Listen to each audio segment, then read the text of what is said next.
कोहिनूर हीरा दुनिया के सबसे प्रसिद्ध और विवादित रत्नों में से एक है। इसका नाम सुनते ही चमकदार ऐतिहासिक और राजनीतिक कहानी की कल्पना भी शुरू हो जाती है। कोहिनूर का अर्थ होता है फारसी भाषा में रोशनी का पर्वत होता है।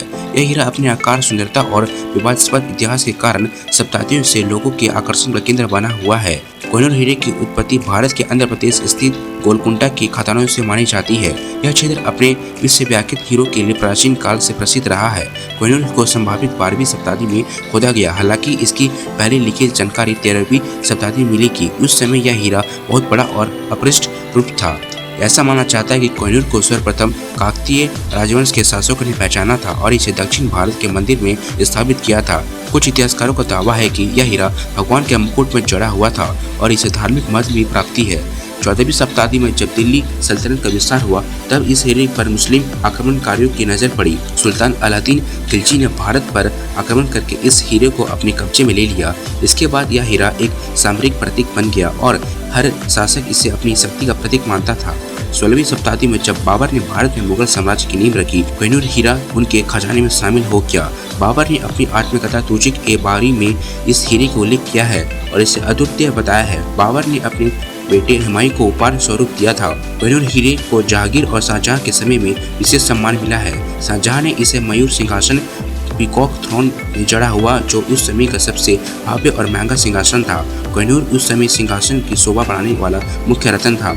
औरंगजेब ने कोहिनूर को सुरक्षित रखने के लिए इसे एक गुप्त स्थान पर छिपा दिया। यह हीरा समय समय पर मुगल शासकों के बीच सत्ता संघर्ष का कारण भी बना। औरंगजेब के बाद मुगल साम्राज्य का पतन शुरू हो गया। कोहिनूर की कहानी ने नया मोड़ लिया। 1739 में फारस की शासक नादिर शाह ने भारत पर आक्रमण किया और दिल्ली को लूट लिया। इसी दौरान वह मयूर सिंहासन समेत कोहिनूर हीरा को भी फारस ले गया। यह कहा जाता है कि जब उसने पहली बार इस हीरे को देखा तो उसकी चमक में अभिभूत होकर उसने इसका नाम कोह-ए-नूर रख दिया। नादिर शाह की मृत्यु के बाद कोहिनूर अफगानिस्तान पहुंचा और वहां के शासकों के पास रहा। अहमद शाह अब्दाली के पास चला गया, जिसने इसे अपने वंशजों को सौंप दिया। यह हीरा अफगानिस्तान के दरबार की शान बना रहा, लेकिन वहां भी यह संघर्ष का कारण बना रहा। 1813 में अफगान शासक शाह शुजा ने अपनी जान की सुरक्षा के लिए कोहिनूर पंजाब के महाराजा रंजीत सिंह को सौंप दिया। रंजीत सिंह ने इसे सिख साम्राज्य की प्रतिष्ठा का प्रतीक बना लिया। उन्होंने कोहिनूर को स्वर्ण मंदिर को समर्पित करने की इच्छा भी व्यक्त की, लेकिन उनकी मृत्यु के बाद यह योजना अधूरी रह गई। 1849 में जब अंग्रेजों ने पंजाब पर कब्जा किया तो कोहिनूर हीरे को ब्रिटिश ईस्ट इंडिया कंपनी ने अपने अधिकार में ले लिया। यह हीरा महाराजा दिलीप सिंह ने छीन लिया गया और फिर इसे इंग्लैंड भेज दिया गया।